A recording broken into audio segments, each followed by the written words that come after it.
திருவண்ணாமலை மாவட்ட 14வது 12வது மாநாட்டிற்கு இரவு பகலாக உழைத்து பல்வேறு சிரமங்களுக்கு நடுவே ஒரு வெற்றிகரமான ஒரு நிகழ்ச்சியை தலைமை தாங்கி ஏற்று நடத்தி கொடுத்த மாநில துணைத் தலைவரும் மாவட்ட தலைவர் ரவிச்சந்திரன் அவருக்கு ஒரு பலத்த கைத்தறி.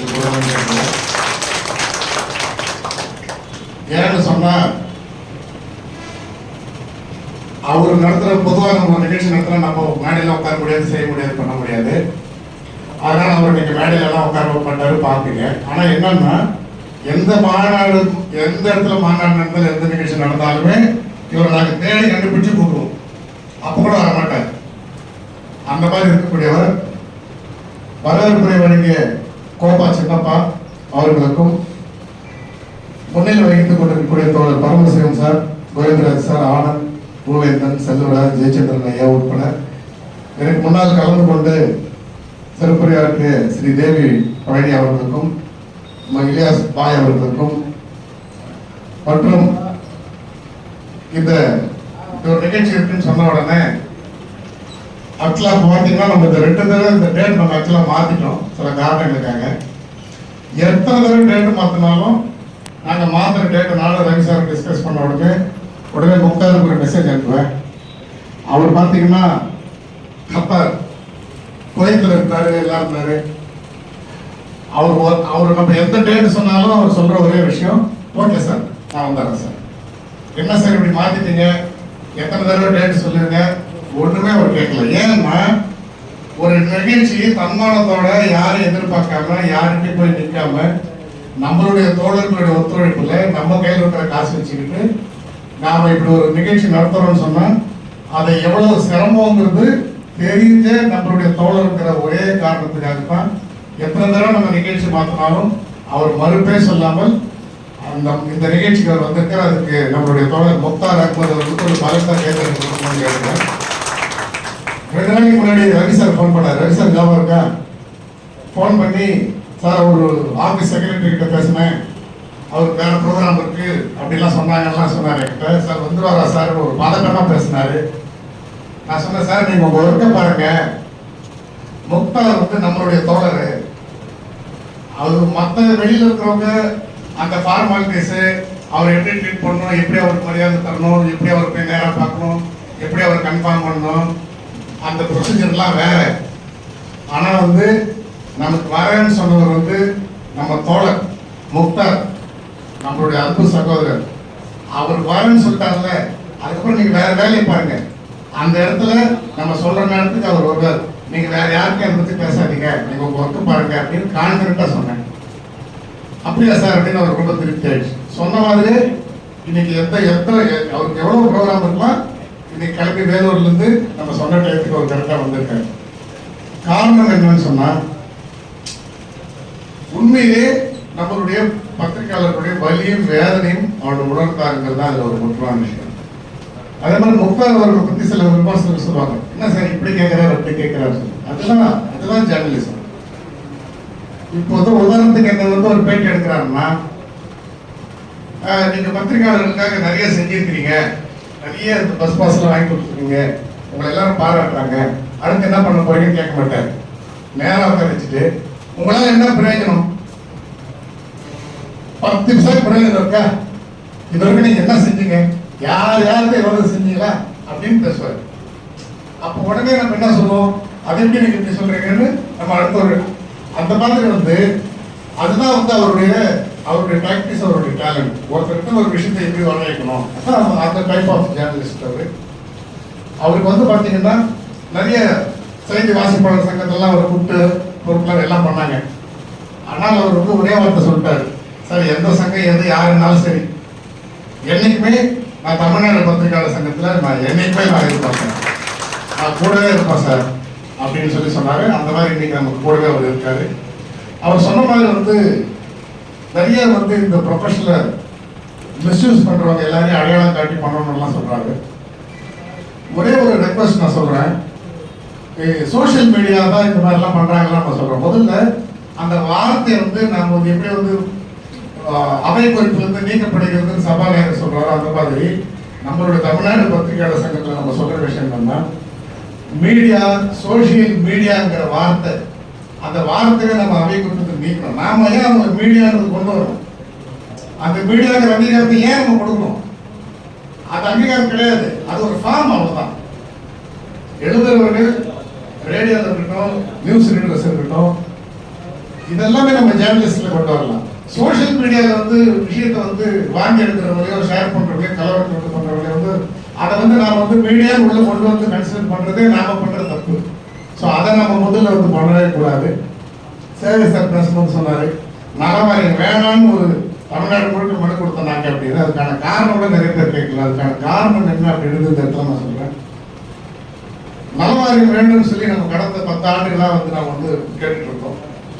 அதிமுக ஆட்சியில கடம்பூர் ராஜு அவர்கள் மாண்புமிகு செய்தித்துறை அமைச்சராக இருக்கும்போது அதை மேக்சிமம் அதை இம்ப்ளிமெண்ட் பண்ணி கொண்டு ரெடி பண்ணாரு. ஆனா கடைசி நேரத்தில் ஃபைனான்ஸ் கமிட்டியில போய் அதை நின்றுச்சு. அதுக்கப்புறம் ஆட்சி மாற்றம் வந்துச்சு. அப்போதைய எதிர்கட்சியாக இருந்த திமுக, இன்றைய ஆளும் கட்சியாக இருந்த திமுக அன்னைக்கு ஒரு வாக்குறுதி கொடுத்தாங்க, நாங்கள் ஆட்சிக்கு வந்தால் நாங்கள் நலவாரியத்தை அமைப்போம்னு சொல்லி. உடனே எதிர்கட்சியாக இருந்தாலும் பரவாயில்ல, ஆளும் கட்சியை எதிர்த்து அன்றைய எதிர்கட்சி திமுகவுக்கு மிகவும் பெரிய அளவில் பக்கபலமாக நாங்கள் எல்லாரும் சப்போர்ட் பண்ணது இந்த தமிழ்நாடு ஜேர்னலிஸ்ட் தான். அதுக்கப்புறம் அவர்கள் ஆட்சிக்கு வந்தாங்க. ஆட்சிக்கு 2 வருஷம் எதுவும் பண்ணல. அதுக்கப்புறம் அவங்க நலவாரி அமைக்க சொல்லி பண்ணாங்க. ஆனா என்ன விஷயம்னா, பருத்தி மூட்டை குடோன்ல இருக்கணும்னு சொல்ற மாதிரி முதலாளிகளை கொண்டு நலவாரியத்தை ஆரம்பிச்சாங்க. உலகத்திலேயே தொழிலாளர்களுக்காக முதலாளிகளை வைத்து நலவாரியம் அமைத்த ஒரே பெருமை தமிழ்நாடு அரசுக்கு மட்டும்தான் இருக்கு. அதுல பாத்தீங்கன்னா மிகப்பெரிய முதலாளிகளை அந்த குழுவில் போட்டுட்டு மீது அரசு அதிகாரிகளை போட்டுட்டு வாய்மொழி உத்தரவு யாரையும் அந்த நிறுவனத்தை வாங்கக்கூடாது பண்ணக்கூடாதுன்னு சொல்லிட்டாங்க. அப்ப இந்த நலவாரியம் எதுக்கு, யாருக்கானது? அதுலயும் பாத்தீங்கன்னா டிஸ்ட்ரிக்ட் ரிப்போர்ட்டர்ஸ் மட்டும் தான் உள்ள வராங்க. தாலுக்கு ரிப்போர்ட்டர்ஸ், ரூரல் ரிப்போர்ட்டர் ரமேஷா சொன்ன போயிட்டு போது அதெல்லாம் யாருமே வரல. அப்ப நாம என்ன பண்ணோம், தாலுக்கு அளவில் இருக்கக்கூடிய இப்ப பாத்தீங்கன்னா கட்டிட தொழிலாளர்கள் நலவாரியம் இருக்குன்னா சித்தால் மேஸ்திரியிலிருந்து எல்லாருமே அதுல வருவாங்க. அதுதான் நலவாரியம். அது மாதிரி ஒரு பத்திரிகை துறைக்கு நலவாரியம் வேணும்னு சொன்னா எடிட்டர், ரிப்போர்ட்டர், போட்டோகிராஃபர், கேமராமேன் மட்டும் இல்ல, டிடிபி ஆபரேட்டர்ல இருந்து பேப்பர் எடுத்துட்டு வீட்டுல போடுற அந்த பேப்பர் பாயில இருந்து பிரிண்டிங் மிஷின்ல வேலை செய்யற ஊழியர்ல இருந்து எல்லாருமே இந்த ஃபார்ம்ல வர்றதுதான் நலவாரியம். அதைத்தான் அரசு நம்ம கேட்கறது. ஆனா இவர்கள் பத்திரிகையாளர்களை பாகுபாடு பிரிச்சு, இவங்க பகுதி நேர பத்திரிகையாளர்கள் அப்படி இப்படி எல்லாம் பிரிச்சு அவங்களை டைல்யூட் பண்ணி அவங்களுக்குள்ள குழப்பத்தை ஏற்படுத்தி இன்னைக்கு எதுவுமே செயல்படாம இன்னைக்கு கிடைக்கக்கூடிய எல்லா வெல்ஃபேர் எடுத்துக்கிட்டீங்கன்னா 10% கூட யாருக்கும் போய் சேரத்துல குடும்ப நல நிதி ஆகட்டும், பென்ஷன் ஆகட்டும், எதுவுமே இல்லை. அப்ப பேருக்கு நாங்களும் ஒரு நலவாரியம் அமைச்சிட்டோம் அப்படின்னு சொல்றதும், அவங்களை போய் துதி பாடுறதும், நிறைய லெட்டர் பேட் அமைப்புகள்லாம் அவங்களை போய் பாராட்டுறதும், இந்த மாதிரியான விஷயங்கள் பண்ணிட்டு இருக்கும்போது தமிழ்நாடு பத்திரிகையாளர் சங்கம் தான், அதாவது மிகப்பெரிய கௌரி லங்கேஸ்வரி அப்பா, சுட்டுக் கொல்லப்பட்ட கௌரி லங்கேஸ்வரி அப்பா லங்கேஷ் சொல்லுவாங்க. அவர் சொல்லுவார், யார் ஆட்சிக்கு வந்தாலும் நிரந்தர எதிர்கட்சியாக பத்திரிகையாளர்கள் தான் இருக்கணும்னு சொல்லுவார். உண்மையான எதிர்கட்சி யாருன்னா உண்மையான பத்திரிகையாளர் தான் இருப்பான் அப்படின்னு சொல்லுவார். அந்த மாதிரி எந்த ஆட்சி வந்தாலும் பத்திரிகையாளர் நலனுக்காக குரல் கொடுக்கக்கூடிய, அது எந்த அரசாங்கம் அவர்களை எதிர்த்து கேள்வி கேட்கக்கூடிய, குரல் கொடுக்கக்கூடிய ஒரே சங்கம் இன்னைக்கு நம்மளுடைய தமிழ்நாடு பத்திரிகையாளர் சங்கம் விளங்குது. இன்னைக்கு எத்தனையோ அமைப்புகள் இருந்தாலும் அதெல்லாம் கடந்து இன்னைக்கு 3000-4000 கிட்ட உறுப்பினர்களை நம்ம கொண்டு ஏறக்குறைய 90% மாவட்டங்களை நம்ம இயங்கி நம்ம இந்த நிகழ்ச்சியில் நம்ம இன்னைக்கு செயல்படுறோம்னு சொன்னா, அதுக்கு உதாரணத்துக்கு இந்த திருவண்ணாமலை மாவட்டத்தை சொல்றேன். இங்க இருக்கக்கூடிய தேவா ஆகட்டும், நம்மளுடைய தீக்கத்திற்கு கண்ணன் ஆகட்டும், சின்னப்பா சார் ஆகட்டும், எல்லாருமே ரவி சார் உட்பட எல்லாருமே, பரமசிவ சார் எல்லாருமே இங்க என்ன பார்த்தீங்கன்னா அவங்களே சேர்ந்து அவங்களே ஸ்டெப் எடுத்து, இப்ப பாருங்க, ஒரு அரசு செய்ய வேண்டியது இல்லை என்றதை அடையாளம் தெரியறதுக்காக நாம அதை செய்யறோங்கிறதுக்காக தான் அரசு செய்ய வேண்டியதை இந்த இடத்துல நம்ம செஞ்சுட்டு இருக்கோம். வாகன ஸ்டிக்கர் கொடுக்கறது, அடையாள அட்டை கொடுக்கறது, பஸ் பாஸ் கொடுக்கறது, இன்சூரன்ஸ் பாலிசி டாக்குமெண்ட் பண்ணி கொடுக்கறது, இதெல்லாம் பாத்தீங்கன்னா இந்த மாவட்டத்தில் இருக்கிறவங்கள மாநிலத்தில் கூட எந்த உதவியும் கேட்காம இவங்களே இதுக்காக சோர்ஸ்லாம் ரெடி பண்ணி ஸ்பான்சர்ஸ்லாம் ரெடி பண்ணி எல்லாம் செஞ்சு இங்க இருக்கிற உறுப்பினர்களுக்கு அவங்க பண்ணி தராங்க. தருமபுரி மாவட்டத்தில் இந்தியாவிலே இதுவரைக்கும் யாரும் செய்யாத, எந்த சங்கத்தில் செய்யாத ஒரு விஷயம், ஏறக்குறைய 32 பேர் முழு உடல் தானம் பத்திர பதிவோடு செய்து மாண்புமிகு அமைச்சர் எம்.ஆர்.கே. பன்னீர்செல்வம் உட்பட ஐயா ஜி.கே. மணி எல்லாரும் வேந்து பார்த்து பாராட்டக்கூடிய ஒரு நிகழ்ச்சி வந்து ஒகேனக்கல்ல வந்து தருமபுரி மாவட்ட சார்பாக பண்ணோம். அதே மாதிரி பஸ் பாஸ் வழங்கப்பட்டிருக்கு. தொடர்ச்சி அப்படி ஒவ்வொன்றா நம்ம இந்த சங்கத்தின் மூலமா நம்ம எல்லாத்தையும் செய்துட்டு இருக்கோம். அடுத்தடுத்த நிகழ்வுகள் என்னன்னா, நம்ம வந்து ஒரு பெரிய ஆளுக்கிட்ட தன்மானத்தை குறைச்சி போய் நின்று அதில் வாங்கி நாம் வந்து சுகம் காட்டுறதோ, இல்லை அதில் காரில் போகிறதோ வர்றதோ, இல்லை அதில் போய் பிரியாணி வச்சு விருது வைக்கிறதோ, இல்லை ஒரு சாதாரண சாம்பார் சாதம் தயிர் சாதம் கொடுத்து ஒரு நிகழ்ச்சி நடத்தினா கூட நம்மளுடைய பணத்தில் நாம் கௌரவத்தை விட்டு கொடுக்காம தன்மானத்தை விட்டு கொடுக்காம இன்னைக்கு எல்லா மாவட்டங்களையும் இன்னைக்கு நிகழ்ச்சி நடத்துகிறோம். கடந்த வாரம் முழுக்க திருப்பூர், ஈரோடு, கோயம்புத்தூர் போன நிகழ்ச்சி முடிச்சுட்டு அடுத்து இப்போ திருவண்ணாமலை வந்திருக்கோம். அடுத்து வந்து நம்ம காதல் பாய் இவங்க எல்லாரும் சேர்ந்து நாமக்கல் மற்றும் சேலத்தில் இருக்கக்கூடிய எல்லா பகுதிக்கும் போய் அங்க இருக்கக்கூடத்தை வந்து ஏற்பாடு பண்றதுக்கான வேலைகள் செய்துட்டு இருக்காங்க. அடுத்தடுத்த நிகழ்ச்சிகள் சேகர் சார், காதர் சார், நம்மளுடைய மாநில அமைப்பு செயலாளர் காதர் பாய், சேகர் சார்லாம் வந்து உங்க சார்பா நான் சொல்றேன். அடுத்து வந்து தலைவருடைய நினைவேந்தல் ஜூன் 22 வருது. அதில் வந்து நாமக்கல், தர்மபுரி, சேலம் மற்றும் கொங்கு மண்டலம் இங்க இருக்கக்கூடிய நிர்வாகிகள் மட்டும் ஒரு ஆலோசனை கூட்டத்தை வந்து ஏற்காடு ஏற்பாடு பண்றாங்க. அதை தொடர்ச்சி அடுத்த நாள் சேலம் மாவட்டத்தினுடைய உறுப்பினர்களுடைய கூட்டத்தை வந்து அவருக்கு ஏற்பாடு செய்து பண்ணிக்கிட்டு இருக்காங்க. ஏன் இதெல்லாம் சொல்றேன்னு சொன்னா, இந்த சங்கம் இந்த அளவுக்கு இவ்வளவு விஷயம் தாண்டி வருதுன்னா காரணம் சுயநலமே இல்லாமல் அதே சமயத்துல தன்னுடைய கையில இருந்து செலவு பண்ணி ஒவ்வொரு விஷயத்துக்கு காதல் போயிருக்காருன்னா எந்த ஒரு கூட்டம் அவர் உடனே அவர் பாட்டுக்கு பஸ் பிடிச்சு வருவார். இந்த மாதிரி கையில இருந்து எடுத்து செஞ்சு பண்ணக்கூடிய நிர்வாகிகள், மாவட்ட பொறுப்பாளர்கள் ஒவ்வொரு இடத்துலையும் அப்படி இருக்கிறது தான் வந்து இன்னைக்கு வரைக்கும் யாராலையுமே நம்ம சங்கத்தை வந்து கை நீட்டி குறை சொல்றதுக்கு எதுவுமே பண்ண முடியாத ஒரு சூழல் இன்னைக்கு இருக்கு. இது எந்த ஒரு இதுல ஒரு சாதாரண ஒரு 50-100 பேர் 50 பேர் கூட இல்லாத ஒரு இதில் பார்த்தீங்கன்னா அவங்க மேலே ஏகப்பட்ட பஞ்சாயத்து இருக்கும், ஏகப்பட்ட கம்ப்ளைண்ட் இருக்கும். ஒரே ஒரு பத்திரிகை பேர் வச்சுக்கிட்டு என்ன மிரட்டினாங்க உன்ன மிரட்டினாங்கலாம் வரும். ஆனால் இங்கே பார்த்தீங்கன்னா 4000 உறுப்பினர்கள் இருக்காங்க, 40 மாவட்டங்கள் கிட்ட இருக்கு, அகில இந்திய சங்கத்தோடு இணைக்கப்பட்டிருக்கு, 200க்கும் மேற்பட்ட மாநில நிர்வாகிகள் இருக்காங்க. ஒரு மாவட்டத்துக்கு தலைவர், செயலாளர், பொருளாளர், கௌரவ தலைவர், PR1 ஒரு 5 பேர் எடுத்துக்கிட்டா கூட இன்னும் 40 மாவட்டம். அதே உங்களுக்கு கிட்டத்தட்ட 500 நிர்வாகிகள் யாரும் இருக்கிறாங்க. இந்த 500 நிர்வாகிகள் யாராவது ஒருத்தர் கூட நம்ம வந்து ஒருத்தர் இவங்க இந்த மாதிரி செஞ்சுட்டாங்க அந்த மாதிரி செஞ்சுட்டாங்கன்னு எந்த ஒரு கம்ப்ளைண்ட்டுமே இன்னைக்கு யாருமே சொல்ல முடியாத ஒரு சங்கம் இன்னைக்கு தன்மானத்தோடு செயல்படுதுன்னு சொன்னா அது காரணம் இங்க இருக்கக்கூடிய ஒவ்வொருத்தருமே அவர் பர்ஃபெக்டா இருக்கிறாங்கன்றது தான். அதுக்கு இன்னொரு உதாரணம், நாம சரியான நபர்கள் தான் அப்படிங்கிறதுக்கு உதாரணம், இவ்வளவு நேரம் ஆனாலும் முக்தார் நம்ம கூட உட்காந்து இருக்கிறதா காரணம். ஏன்னா எத்தனை கோடி ரூபாய் கொடுத்தாலும் இந்த மாதிரி ஆட்கள்லாம் நம்ம யாராலையும் வர வச்சு பண்ண உட்கார வைக்க முடியாது, வர வைக்க முடியாது. பணம் கொடுத்து கூப்பிடுறது கேட்டகரிலாம் இங்க நம்ம கிட்ட யாருமே கிடையாது நம்ம கிட்ட. ஆமா, ஸோ இந்த சொன்னதை இந்த மாதிரி நீங்க செய்யுங்க, நீங்களே சொல்லுங்க. ஏன்னா அதில் இன்னைக்கு நீங்க வந்து அதில் நிறைய சக்சஸ்ஃபுல்லாக நீங்க பண்றதுனால நீங்களே சொல்லுங்க, நீங்களே அறிவிங்கன்னு சொன்னேன். இங்க வந்து இருக்கக்கூடிய நிர்வாகிகள் பார்த்தீங்கன்னா எல்லாருமே நல்லாவே பேசக்கூடியவங்க. ஆனால் நேரம்ன்றது எல்லாருக்கும் நம்ம பேச வைக்கிறதுக்கு இந்த இடத்துல முடியல.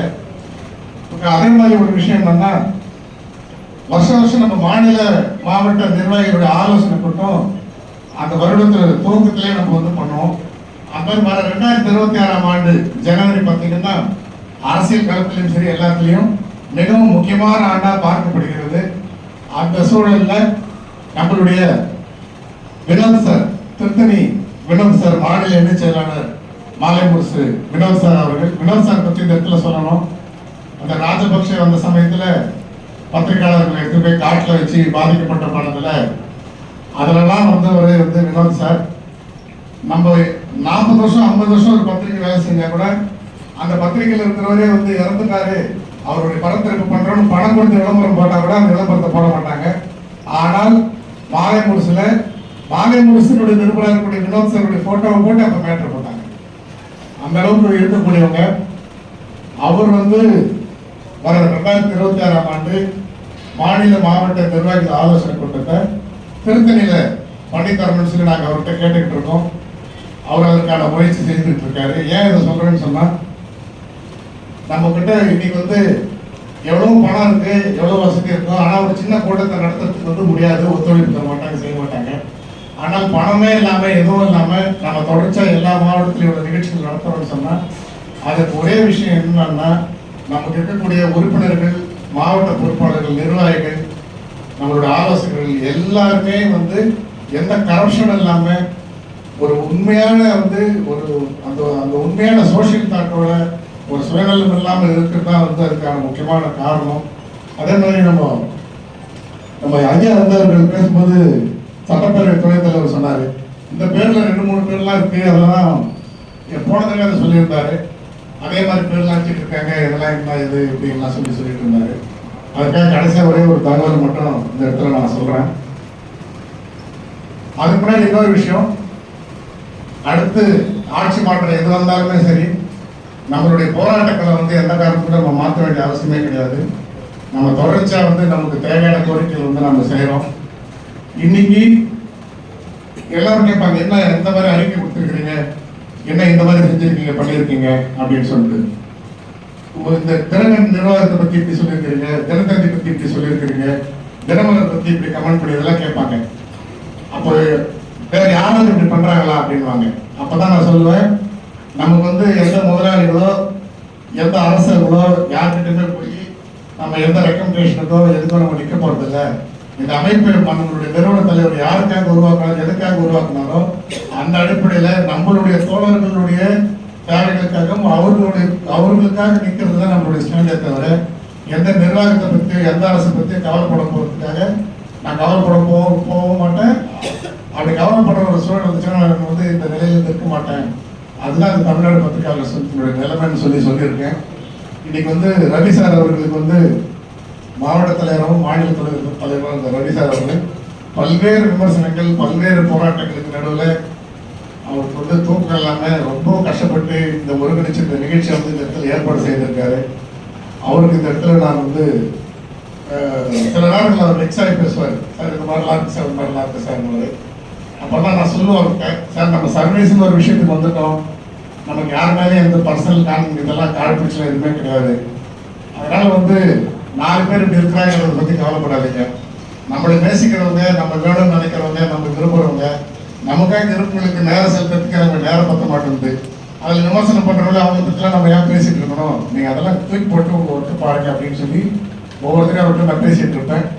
கடைசியாக ஒரே ஒரு விஷயம், ஐயா தமிழ்நாடு சட்டப்பேரவை துணைத் தலைவர் அவர்கள் போன்றவர்கள் சில நேரத்தில் வந்து ஒரே பேரில் இருக்கிறதுக்காக தேவை ஒரு விஷயத்த சொல்லி நான் நேரம் கருதி இதோடு முடிக்கணும்னு சொல்கிறேன்.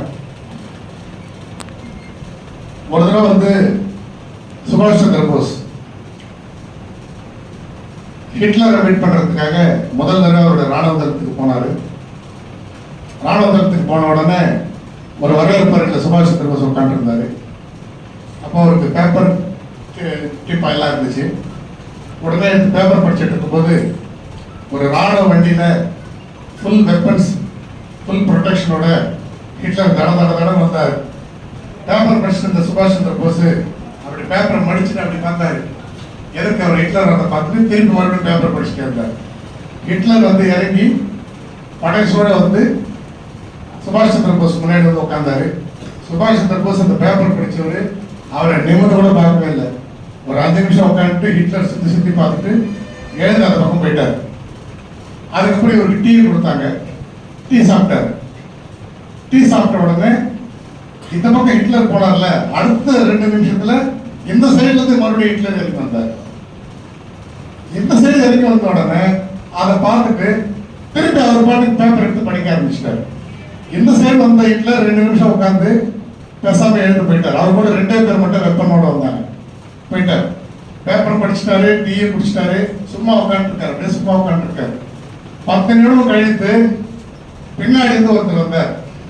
வந்து அவர் தோழல் அப்படி பின்னாடி கை வச்சார். பின்னாடி வந்து கை வச்ச உடனே டக்குன்னு சுபாஷ் சந்திர போஸ் எழுந்து நின்று அவருக்கு சல்யூட் பண்ணி கை கொடுத்தாரு. என்ன விஷயம் சொன்னா, படை சூழல் அவ்வளவு வெப்பன்ஸோட வந்தது வந்து உண்மையான ஹிட்லர் கிடையாது. ஹிட்லர் போன்ற தோற்றம் கொண்டு ஒருத்தர். இந்த பக்கம் மாடியில் இறங்கி வந்தவரும் உண்மையான ஹிட்லர் கிடையாது. இப்ப பின்னாடி வந்தார் இல்லையா, அவரு தான் உண்மையான ஹிட்லர். இதுல என்ன ஒரு விஷயம்னா, இந்த மாதிரி பல பேர் வந்து ஹிட்லர் குழப்பத்துக்கு ஆளாயிருக்காரு. அதுக்கப்புறம் அவங்க ரிவைல் ஆயிருக்காங்க. அவர் பொய்யான ஹிட்லர் கிட்ட பேசிட்டு இருப்பாங்க, அப்புறம் உண்மையான ஹிட்லர் தாலி எழுதி நிற்பான். இதுல என்ன ஒரு பெரிய விஷயம்னா, இந்த உலகத்தை ஆட்டி படைக்கக்கூடிய ஹிட்லருக்கு சுபாஷ் சந்திர போஸ் எழுதி நின்று கை கொடுத்து ரிசீவ் பண்ணது ஆச்சரியமாயிடுச்சு. அப்ப ஹிட்லர் வந்து சுபாஷ் சந்திர போஸ் கேட்டாரு, எதற்கு வந்தாரு, அவரை நீ பார்த்து கண்டுபிடிச்சிட்ட. இந்த சைடு ஒருத்தர் வந்தாரு, அவரை பார்த்து நீ நான் இல்லைன்னு கண்டுபிடிச்சிட்ட. ஆனா என்ன நீ பார்க்கவே இல்லை, நான் உன் பின்னாடி தான் வந்தேன். ஆனா எப்படி எழுத நின்று நீ சல்யூட் பண்ண, அதை முதல்ல சொல்லு அப்படின்னு கேட்டாரு. அப்ப சுபாஷ் சந்திர போஸ் சொன்னாரு, இந்த சுபாஷ் சந்திர போஸ் தோழன் மேல ஒருத்தன் கை வைக்கிறான்னா அந்த நேரம் ஏன்னா உண்மையான ஹிட்லர் தான் சுபாஷ் சந்திர போஸ் தோல் மேல கை வைக்கிறதுக்கான தைரியம் இருக்கும். ஹிட்லர் மாதிரி நடிக்கிறவன் ஹிட்லர் மாதிரி நடக்கலாம், ஹிட்லர் மாதிரி பேசலாம், ஆனா ஹிட்லர் மாதிரி இந்த தைரியமா வந்து சுபாஷ் சந்திர போஸ் தோல்ல கை வைக்க முடியாது. எனக்கு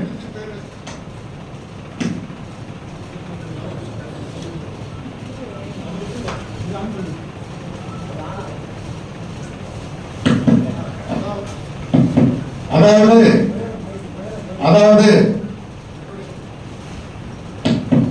என்னுடைய பெற்றோர்கள் எனக்கு சுபாஷ் சந்திர போஸ்ன்னு தெரிஞ்சு பேர் வச்சாங்களா இல்ல தெரியாம பேர் வச்சாங்களான்னு தெரியல. நம்மளுடைய தமிழ்நாடு பத்திரிகையாளர் சங்கத்தை பத்தி தவறா பேசுறதுக்கோ விமர்சனம் செய்வதற்கோ ஒருத்தர் இருக்கிறாங்கன்னா அவருக்கு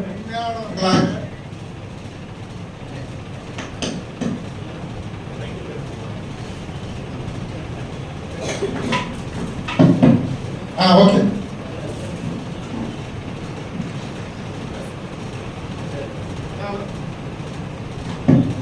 அதாவது இருட்டுக்கடை அல்வா மாதிரி, தலப்பாக்கட்டி பிரியாணி மாதிரி பேர்களை மாத்திக்கிட்டு, லோகோ மாத்திக்கிட்டு, டிசைன் மாத்திக்கிட்டு, தமிழ்நாடு பத்திரிகையாளர் சங்கம் மாதிரியே பேரை வைத்துக்கிட்டு யார் வேணாலும் செயல்படலாம். ஆனா ஒரு அரசாகட்டும், அதிகாரிகளாகட்டும், யாராகட்டும், எந்த ஆட்சியாளராகட்டும், பத்திரிகையாளர் நலனுக்காக யாராக இருந்தாலும் எதிர்த்து போராடக்கூடிய, தைரியமாக குரல் கொடுக்கக்கூடிய ஒரு சங்கம் இருக்குன்னா அது நம்மளுடைய தமிழ்நாடு பத்திரிகையாளர் சங்கம் மட்டும்தான் அப்படின்றத சொல்லிட்டு இந்த வாய்ப்புக்கு எனக்கு இந்த வாய்ப்பு கொடுத்த திருவண்ணாமலை மாவட்ட தோழர்கள் அனைவருக்கும் நன்றி கூறி விடைபெறுகிறேன். நன்றி, வணக்கம்.